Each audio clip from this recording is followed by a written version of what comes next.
한 개도 없었는데 그런데 제가 처음으로 이빨을 한번 뽑은 적이 있어요. 그게 왜 그랬냐면 염증이 생겨가지고 염증을 2년 동안 치료를 했는데 그 의사가 그러더라고요. 2년 동안 해봤는데 도저히 안 되겠다. 왜 그러냐면 이 뿌리의 염증이 옆으로 옮겨간다는 거예요. 그래서 그 옆에 있는 그 치아의 뿌리를 갖다가 계속해서 흔들게 만드는 원인이 되기 때문에 이걸 제거하지 않으면 결국 옆에 있는 이빨까지 뽑아야 된다는 거예요.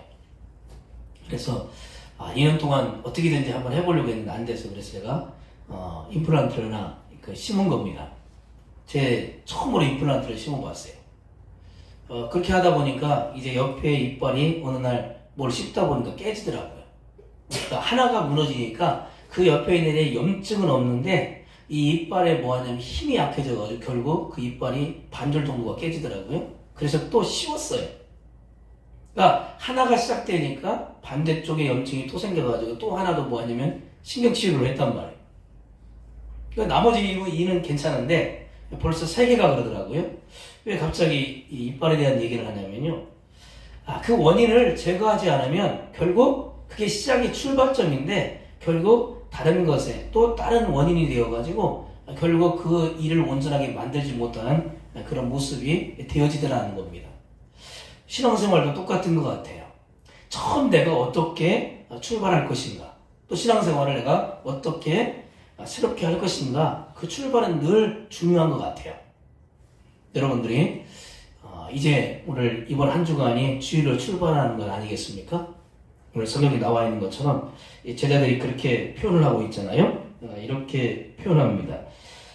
말씀을 의지하여 그런 표현이 있죠. 5절 한번 같이 읽어볼까요? 같이 읽겠습니다. 시몬이 대답하여 이르되 선생님 우리들이 밤이 새도록 수고하였으되 잡힌 것이 없지만은 말씀에 의지하여 내가 그물을 내리이다. 밤새도록 내가 아무것도 얻지 못했어요. 어찌 보면 여러분들이 일주일 동안 어떤 부분에 있어서 아직 얻지 못하는 그런 결과를 맞이한 것과 동일한 시간이 아니었나 돌아봅니다. 물론 열심히 노력해서 얻어야 되는데 얻지 못한다고 하는 그런 아쉬움은 어떻게 비교할 수가 없죠. 저도 마찬가지로 동일한 그런 아쉬움을 가질 때가 많습니다. 분명 이런 결과를 얻어야 되는데 그런 결과를 얻지 못할 때 오는 그러한 이 마음의 그 아픔은 다 채우지 못하는 그런 부분이기도 하겠죠. 그런데 오늘 베드로가 이렇게 표현하잖아요. 말씀에 의지하여서 다시 내가 새롭게 시작해 보겠습니다. 오늘 그런 시간이 되었으면 합니다. 이번 주간에 여러분들이 똑같이 오늘 여기 성경에 나와 있는 것처럼 내가 말씀을 의지해 같이 해볼까요? 말씀을 의지하여 더 열심을 내겠습니다. 좋은 결과를 주님께 보여드리겠습니다. 그렇게 신학의 출발점을 가지는 귀한 시간이 되었으면 합니다. 여러분 가나안 혼인잔치에서 물이 포도주로 바뀌었던 기적이 어떻게 진행되었는지 여러분은 잘 아실 겁니다. 성경에 보면 요한복음 2장 5절에 보면 이런 표현을 씁니다. 그 어머니가 하인들에게 이르되 너희에게 무슨 말씀을 하시든지 그대로 하라. 무슨 말씀을 하시든지 그대로 하래요. 그 물을 채웠던 하인들 그 물이 어떤 물인지 아는데 주님께서 그 물을 9가지 가득 채우라 하셨을 때 하인들이 그 물을 가득 채웁니다. 그리고 그 물을 떠다가 연회장에게 갖다 주래요. 제가 만약에 그 하인이었다고 한다면 그 물이 어떤 물이냐면 사람들이 들어갈 때 나갈 때 손을 씻는 물이란 말이에요. 그 물을 연회장에 갖다 준다고 했었을 때 과연 반응이 어떻게 나올까? 만약 그런 자기 계산으로 했다고 한다면 이 하인은 절대 그 물을 가져다 줄 수가 없을 겁니다. 그런데 그 전에 어떤 얘기를 들었냐면 무슨 말씀을 하시든지 그대로 하라는 거예요.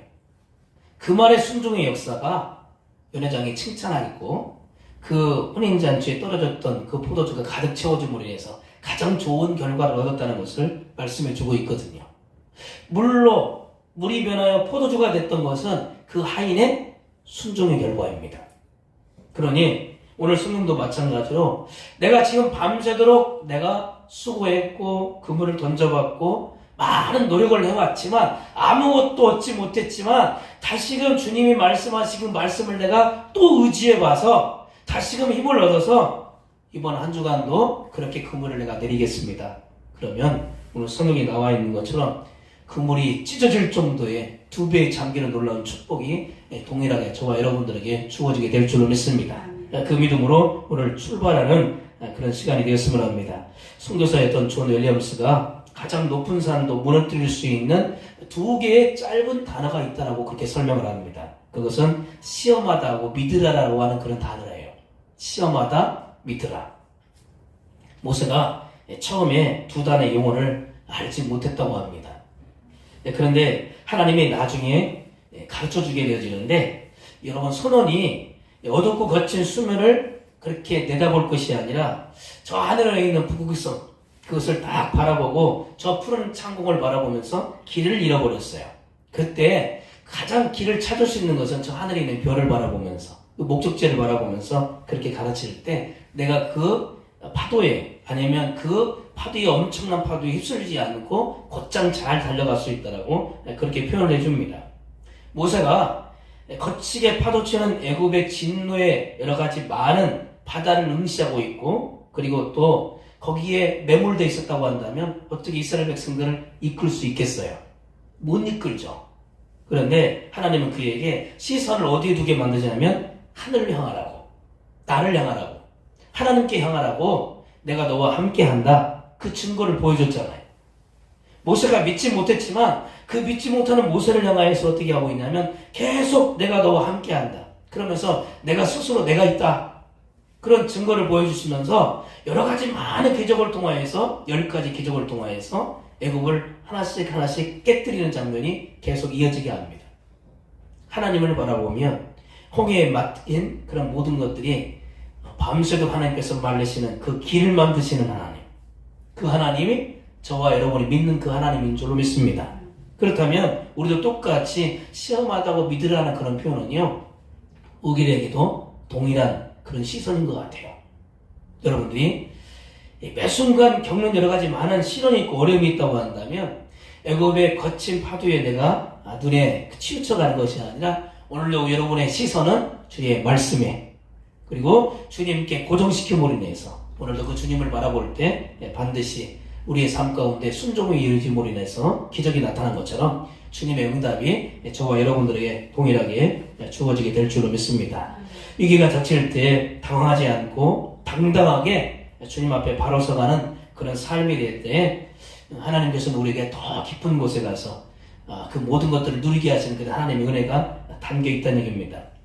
중요한 것이 있다고 한다면 내가 깊은 곳을 찾아서 그물을 내린다 하더라도 다 그런 고기가 잡히느냐? 그렇지 않다는 거죠. 성경의 핵심은 뭐냐면요, 오늘 본문에 고기가 많이 잡힌 이유가 다른 것에 있지 않고 예수님이 가리킨 곳이었기 때문에 가능했다, 그렇게 표현합니다.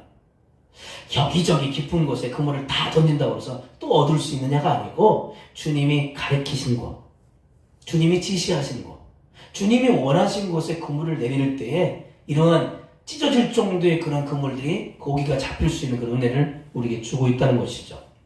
예수님의 약속이 있는 그런 깊은 곳에서만 고기가 잡힌다는 것을 우리에게 설명해 주고 있다는 얘기입니다.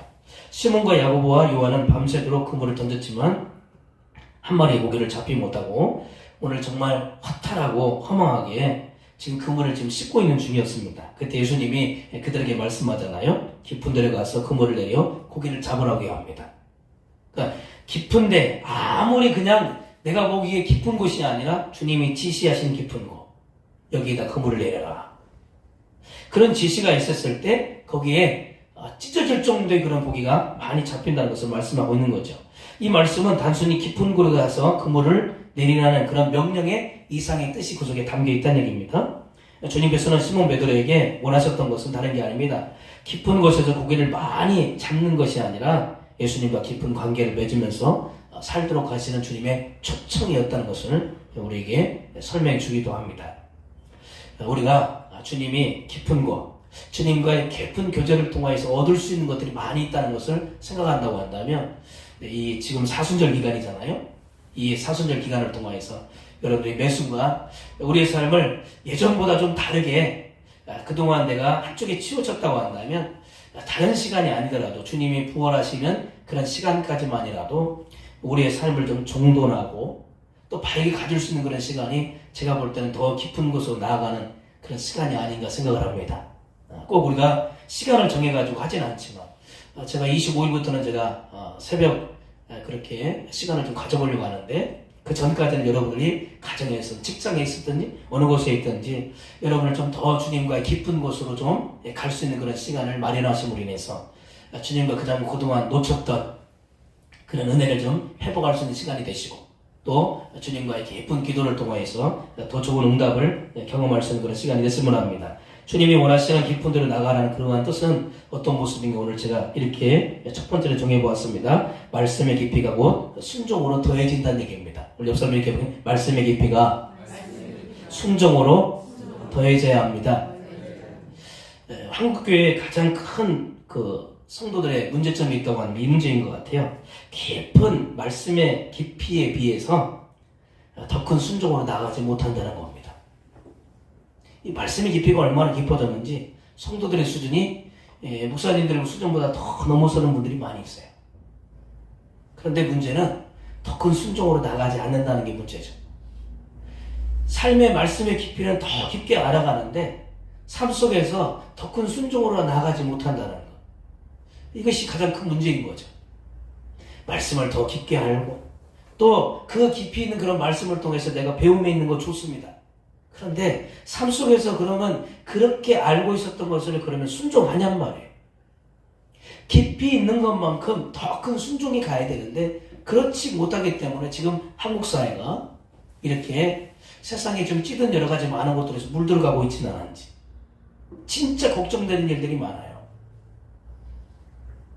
여러분들이 우리 주변에 있는 많은 사람들 통해서 온전하게 돌아올 수 있는 그런 사람들이 많이 있는데 그들이 똑같이 그러한 모습이 되지 않았다는 것들이 어떤 누구의 잘못이 아니라 우리 믿는 사람들의 삶 속에서 그 더 큰 순종으로 나가지 못한 부분이 많다는 것을 여러분 생각한다고 한다면 우리가 더 주님 앞에 더 진실한 모습으로 서 있어야 되지 않을까 그런 생각을 해봅니다. 미국에서 9.11 테러가 일어났습니다. 그때 사람들이 너무 깜짝 놀라가지고요. 그때 사람들이 제일 먼저 했던 행동이 뭐냐면 기도를 하는 사람들이 기도를 하기 시작했고요. 그리고 성경 판매가 예전보다 더 많이 판매가 됐다는 얘기입니다. 갑작스럽게 혼란한 그러한 것을 경험하면 사람도 모르게 말씀으로 돌아가야 된다는 거.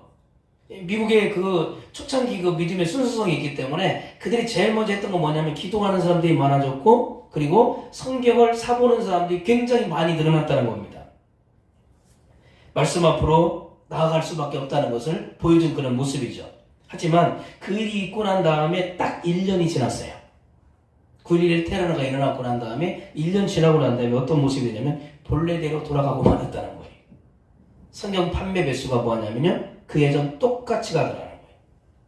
이 말은 성경을 읽고 산다는 것이 물론 쉬운 일은 아닐지 모르겠지만 누구든지 성경을 가까이 하지 못하는 이유는 삶이 그만큼 뭐하니까? 편해지니까. 그리고 삶이 많이 게을러져 간다는 얘기를 단정으로 보여준 예라고 그렇게 설명하고 있더라고요. 여러분 내가 편하면요 하나님을 가까이 하는 시간이 많아지지 않는다는 얘기입니다. 그렇지 않을까요? 하나님이 없어도 하나님이 내 삶 가운데 진행시키지 않아도 내 삶이 그냥 살아가는데 전혀 지장이 없어요. 그런 사람들에게 복음을 전하잖아요. 귀에 들어오지도 않아요. 주님 없이도 주님의 그러한 모습이 없어도 내 삶 가운데 지금 진행되는 게 그냥 여유롭게 편안하게 다 진행하는데 어떻게 내가 주님을 찾을 만한 그런 공간을 남겨둘 수 있겠냔 말이에요. 때때로 우리의 삶께 공허함이 있고 때로는요 질병도 있고 물론 그런 질병이 없으면 좋은데 사건이 생기고 어려움이 생기고 문제가 딱 생기면 어떻게 하죠? 차차 깜짝 놀라잖아요. 그때서 내 삶 속에 뭐합니까? 주님을 찾아야겠다는 그런 생각이 돌아온단 말이에요. 이러한 것이 왜 이게 계속 진행되냔 말이에요. 그런 거 없이도 그냥 평안하게 주어졌다고 한다면 예전보다 더 어떻게 해야 되죠? 물을 더 끓을 수 있는 시간이 많아져야 되는데 왜 그렇게 안 하냐는 거죠. 이스라엘 백성들이 평안할 때 더 열심히 기도했다고, 더 능력을, 주님의 은혜를 붙잡았다고 하는 기록 그렇게 많지 않아요. 그들이 부르짖었을 때는 어느 때냐면요, 고통당할 때, 핍박당할 때, 어려움당할 때였거든요. 그러면 그 모습이 누구의 모습이냐면 저와 여러분의 모습일 수 있겠구나. 내 삶 가운데 어려움이 없기 때문에, 문제가 없기 때문에 하나님 앞에 메어달리지 않는 건 아닌가. 오늘 성경에 특이한 건 뭐냐면요, 이 성경학자들이 이런 얘기합니다. 베드로가 예수님을 만날 때 그냥 처음으로 주님을 만나가지고 바로 그냥 모든 것을 내어 던지고 따라갔다고 이렇게 표현하지 않아요. 이 시간 이전에 베드로가 뭐 하냐면 예수님을 미리 매번 많이 만남 교제의 시간을 가졌다고 설명합니다. 그의 마음을 이렇게 움직이게 했던 것, 내가 말씀을 이제 내가 그물을 내리겠다라고 그렇게 표현하기 전에 이 베드로에게 감동이 몰려왔을 때 어느 때였냐면 주님의 말씀을 들을 때였다는 거예요. 주님의 초청 속에서 언제든지 그의 말씀을 들었을 때, 예수님의 말씀을 들을 때 내 마음이 달라졌고 변화받았고 또 그동안 느끼지 못했던 그런 감동이 있었기 때문에 오늘 성경에 나와 있는 것처럼 베드로가 이렇게 움직일 수 있었다는 거예요. 한 번 들어서 어떻게 주님의 말씀을 다 할 수 있겠습니까? 3년 반 동안에 그렇게 주님과 함께 동행했던 그런 제자들이 주님의 뜻을 다 알았다고요? 성경은 몰랐어요. 성령의 체험, 오순절에 성령의 역사가 있고 난 다음에 베드로가 변했지, 그 전에 주는 그리스도시요 살아계신 하나님의 아들이라고 고백했지만 그게 다 완성이 아니었다니까요. 주님과 함께 먹고 자고 기적을 가장 가까이서 맛보았고 주님의 흐르시는 그런 눈물까지 경험을 하고 산에 올라가가지고 모세와 유명한 선지자 엘리야라고 하는 그런 선지자도 맛보고 경험을 했지만 베드로가 온전하게 삶을 통하여서 나타냈습니까? 그렇지 않다는 것을 알 수 있어요. 그만큼 주의 말씀이 우리의 삶 속에 깊이가 더해졌다고 해가지고 더 큰 순종으로 나갈 수 있느냐? 이것은요, 그의 뜻대로 되는 게 아니란 얘기입니다. 오직 성령의 역사입니다. 하나님께서 그렇게 만들어 주셔야지 가능한 것이 내 힘대로 내 의지대로 되지 않는다는 거예요. 그러니 저와 여러분들이 꼭 기억해야 될 건 뭐냐면 더 큰 순종으로 나가려고 한다면 반드시 성령의 능력, 성령의 권세가 우리의 삶 가운데 채워질 때 가능하다는 사실, 여러분들이 꼭 그것을 회복하는 시간이 되었으면 합니다. 더 큰 순종을 하는 것은 내 힘대로 되는 게 아닙니다. 내가 기대하는 건 큰 꿈들이 있죠. 저도 마찬가지입니다. 꿈이 없는 게 아니에요. 그런데 제가 그냥 다 내려놓는 건 뭐냐면 주님이 허락하신 그 순종 안에서 내가 만족하는 것을 배우기 시작할 때 거기서부터 한 계단씩 올라가더라고요.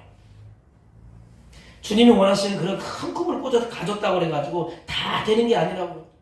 그렇다고 한다면 제가 볼 때 가장 연약한 사람은 스데반 집사님이에요. 스데반 집사님이 어떤 공로가 있습니까? 물론 그 당시 일곱 집사님으로서 여러 가지 많은 역할을 감당했고 그 역할을 감당한 게 그럼 오래였느냐? 아니요, 짧은 시간이었어요. 긴 시간도 아니었어요.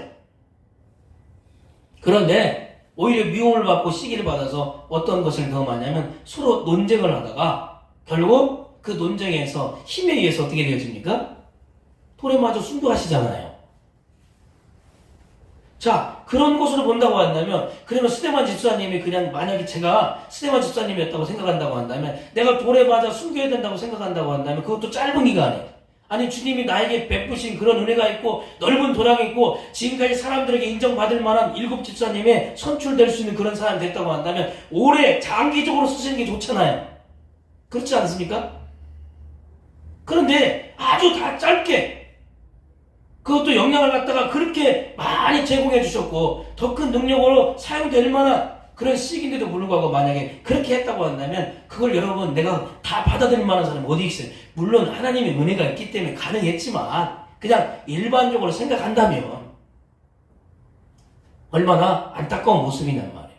그런데 우리가 지금도 스데반 집사님 뭐 하고 있냐면 칭찬하지 잘못됐다고 얘기 안 하잖아요.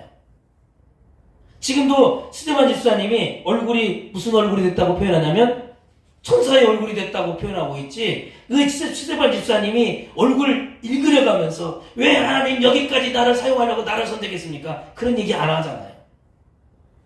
우리가 생각할 때 그 가치하고 하나님이 보시는 그런 가치는 너무너무 다르다는 것을 그냥 단편적으로 얘기해주고 있다는 얘기입니다. 말씀의 깊이, 하나님의 그 은혜의 깊이 감동도 되지만 그러나 더 큰 순종으로 가기 위해서는요. 말씀 플러스 하나님의 은혜가 공급되어질 때 가능하게 된다는 것을 여러분 생각을 하시고 이 말씀에 더 깊은 은혜를 저와 여러분들이 꼭 채워갈 수 있는 그런 시간이 됐으면 합니다. 오늘 특별하게 오늘 반복되는 단어가 있는데 말씀이란 단어입니다. 1절에 보면 말씀을 들으시되 3절에 보면 배에서 무리를 가르치신다는 표현이 있고요. 4절에 보면 말씀을 마치시고 그 다음에 5절에 보니까 말씀에 의지해 내가 그물을 내리리다. 그렇게 계속해서 말씀에 대한 그러한 내용을 설명해 주고 있습니다. 본문에 저자였던 누가가 이 베드로의 변화를 갖다가 이 말씀과 연관시키고 있다는 거예요. 말씀을 듣는 중에 깊은 감동과 은혜요 삶이 변화되어져 가고 있다는 것을 그렇게 설명하고 있다는 얘기입니다. 말씀을 통해서 내가 얼마만큼 많이 깊어져 가고 있는지 여러분의 삶을 한번 점검해 보자는 거예요. 뭘 봐야지, 뭘 경험해야지, 뭘 들어야지 자꾸 우리는 뭔가 내 앞에서 뭘로 달라지는 것 또 남들이 보지 못하는 것들에서 계속 집중하는데 그게 아니에요. 이미 던져진 그 말씀에 대해서 내가 순종하지 못하고 내가 보여지는 것, 내 주변에 남들이 느끼지 못했던 것만 경험하려고 한다고 하면 어떻게 하나님의 은혜를 갖다가 맛볼 수 있겠냔 말이에요. 가장 가까이에 있는 내가 지금 듣고 있는 그런 말씀의 메시지 여러분들이 집에서 묵상하고 있는 하나님의 말씀을 내가 들으면서 읽으면서 그 안에서 내 안에 만족감을 느낄 수 있는 성령의 감동이 있어야지 내 주변에 많은 유명하신 설교 목사님들 그 설교 듣고 감동사전하는 사람들이 그렇게 많지 않다는 얘기입니다. 그때 그 순간은 감동될지 모르겠지만 삶이 어떻게 되냐면 더 큰 순종으로 안 간다니까요. 그러면 그 말씀은 그 사람에게 가장 좋은 씨앗이 될 수 없어요. 물론 그 사람에게 그 말씀이 남겨져 있는 것은 기쁜 일일지 모르겠지만 더 큰 순종으로는 가지 못한다는 겁니다. 유명한 목사님의 설교가 좋은 우리에게 담겨진 은혜로운 그런 설교일지 모르지만 여러분에게 비교했을 때 여러분이 그 말씀을 듣고 난 다음에 마음의 감동은 받았지만 내 생활 속에서의 더 큰 순종이 나타나는 거예요. 그게 문제라고요. 저 목사도 마찬가지입니다. 저도 말씀을 준비하면서 내가 이렇게 살아야지. 제가 여러분들에게 이렇게 전하고 있지만 저는 제일 먼저 제 자신에게 얘기하고 있는 거예요. 너는 그러면 그 말씀을 내가 전하고 있는 너는 어떠냐? 그래요. 저도 부족한 인생이고 연약한 인생인 걸 압니다. 그렇지만 제가 지금까지 기간을 통해서 하나님 앞에 날마다 엎드려서 하고 있는 건 뭐냐면 제가 제 욕심으로 하지 않아요. 저는. 물론 가끔 실수할 수 있죠. 연약한 모습이 있을 수 있어요. 그렇지만 제 고집펴가면서 저는 절대 그렇게 하지 않습니다. 하나님이 아니라고 하면 아닌 거고요. 하나님이 가라고 하면 여기까지 가지고 가는 그 시간까지 제가 멈추지 않는다니까. 하나님이 멈추라 할 때까지 그 마음을 변하지 않고 내가 힘들든 어렵든지 그런 과정들을 갖다가 계속 읽고 가는 거예요. 그러니 여러분들에게 주어진 어떤 시련이든지 간에 내가 그 말씀을 듣고 난 다음에 내 삶 속에서 더 큰 순종으로 나아가는지 그 부분을 여러분들이 회복만 하기만 한다고 한다면 오늘 성경의 나머지 복 2배의 놀라운 잠기는 놀라운 축복들은 이어져 간다는 것을 꼭 기억하십시오. 그것이 우리에게 가장 필요한 것입니다. 두 번째 우리에게 주고 있는 것은 무엇이냐면요. 순종의 깊이에 더 이르러야 된다는 거예요. 더 큰 순종. 선교사가 아프리카에서 활동을 하다가 식인종에게 붙잡혔다고 합니다. 이제 마지막이라고 생각을 하고 추장 앞으로 끌려갔대요. 고개를 들고 보니까 추장이 어디서 많이 본 사람이에요. 그래서 기억을 한번 더듬어 봤어요. 이 선교사님이 신학교에서 같이 공부했던 그 사람인 것 같아요. 아프리카에서 한 사람이 왔다고 하는데 그 사람이 신학교에서 같이 공부한 사람이라는 거예요. 그래서 너무 반가워가지고 추장한테 야 이제 내가 살겠구나. 이 사람 내가 알고 있으니까 그 사람 나 알아주겠지 하면서 이렇게 얘기한 겁니다. 신학 공부하면서 함께 같이 공부했던 저 기억나냐고 그랬더니 기억난다고. 그러면 많이 변화 받았겠다고 그렇게 질문을 한 겁니다. 그랬더니 자기도 많이 변화 받았다는 겁니다. 그러면서 추장이 이렇게 얘기하더래요. 그러면 내가 지금 달라진 모습은 이렇다는 겁니다. 예전에는 사람을 그냥 뭐하냐면 잡아먹었대요 그냥. 근데 신학교 가서 공부하고 난 다음에 내가 두 번째 달라진 게 뭐냐면 먹기 전에 뭐부터 한다고요? 아시는군요. 기도부터 하고 먹는다는 거예요. 말씀을 배웠지만 자기 족속에 돌아가가지고 예전의 풍습 그대로 뭐하고 있냐면요. 그 행동 못 고치고 심지어는요 오히려 그것까지 타협을 해버려가지고 더 하냐면 예전보다 더 하는 겁니다. 예전에 잡아먹었던 행동이 나쁜 행동이라고 하면 하지 말아야 될 거 아닙니까? 그 행동에 앞서서 이제는 뭐까지 하냐면 씹기도 하고 먹는다는 거예요. 이게 신앙의 변화입니까? 아니죠. 제가 이 얘기를 하는 것은 지금 우리의 모습을 한번 보자고요. 내가 하나님의 은혜로운 그런 삶을 경험했고 그런 기적을 맛보았다고 한다면 지금 어떤 모습이 되냔 말이에요. 예전보다 더 한층 더 나은 모습이 되어지고 더 경건한 모습이 되고 더 충성스러운 모습이 되고 더 하나님 앞에 눈물을 흘리면서 붙잡는 그런 은혜가 되어야 되는데 여전히 내가 아쉬울 때만 문제가 생길 때만 꼭 주님에게 붙잡혀가지고 주님 왜 안 들어주십니까? 시간 또 정해가지고 뭐하죠? 한국 사람 참 특이해. 문제가 생기면 뭐부터 하죠? 금식 작정하고 3일을 하고 15일을 하고 또 뭐 21일을 하네? 왜 40일을 만들어가지고 꼭 그렇게 하는지 모르겠어요. 물론 의미가 담겨 있어요. 금식도 꼭 40일 하시는 분도 있고 어떤 분들은 미안하니까 39일 하시는 분들이 있고 왜 그건 만들어가지고 꼭 거기에다가 뭐합니까? 집중하는 물론 거기에서 오는 은혜도 있을지 모르겠지만 꼭 거기에 비교하면서 그렇게 하고 있는지 모르겠어요. 진짜는 그게 아니면서 물론 그 시간을 통해 가지고 내 삶을 변화시키고 주님에게 그동안 미약했던 여러 가지 많은 모습들을 되돌아볼 수 있는 그런 시간도 있을지 모르겠습니다. 여러분 순종이라는 것은요 그냥 주어지지 않는다는 얘기입니다. 순종은요 내가 지금껏 해왔던 그런 자세가 아니라 이제는 다르게 하는 겁니다. 그렇지 않을까요? 여러분들 지나온 동안에 계속 해왔던 그런 모습 그대로가 아니라 다르게. 그게 진짜 순종 아닐까요? 여러분들이 예배할 때 또 기도할 때 그런 모습을 한번 생각해 보자고요. 예전과 똑같은 그런 모습으로 여러분들이 지금 서 있다고 한다면요 달라진 모습이 아닌 겁니다. 그냥 진행 중인 것이지 변화받는 모습이 아니라고요. 다르게 해보자. 기도도 다르게 예배 드리는 것도 다르게 삶도 다르게 된다고 한다면 주님이 오늘 본문에 나와 있는 것 그동안 하나님께서 2배의 잠기를 놀라운 축복 주시지 않겠어요? 그런 축복이 마련되어 있는데 내가 어떤 모습 지금 그대로의 모습으로 가게 된다고 한다면요 그냥 똑같은 그런 모습으로만 남겨질 뿐인 겁니다. 그렇게 하지 마시고 이제 더 큰 그런 모습이 된다고 한다면 더 큰 순종 저와 여러분들이 꼭 주어질 수 있는 그런 모습이 되어지고 더 주님이 원하시는 그런 기적으로 가까이 갈 수 있는 그런 모습이 되었으면 합니다. 마지막으로 저는 사명의 깊이로 좀 채워져야 된다 그렇게 생각을 해보았습니다. 보스턴에 있는 필립 브룩스라고 하는 그 한때 하버드 대학에 있는 교수 자격시험에 응시를 했는데 그만 실패하게 되어집니다. 너무 상처가 되었어요. 그래서 그것에 고민을 하고 한참 있었는데 갑작스럽게 새로운 길이 열리게 된 겁니다.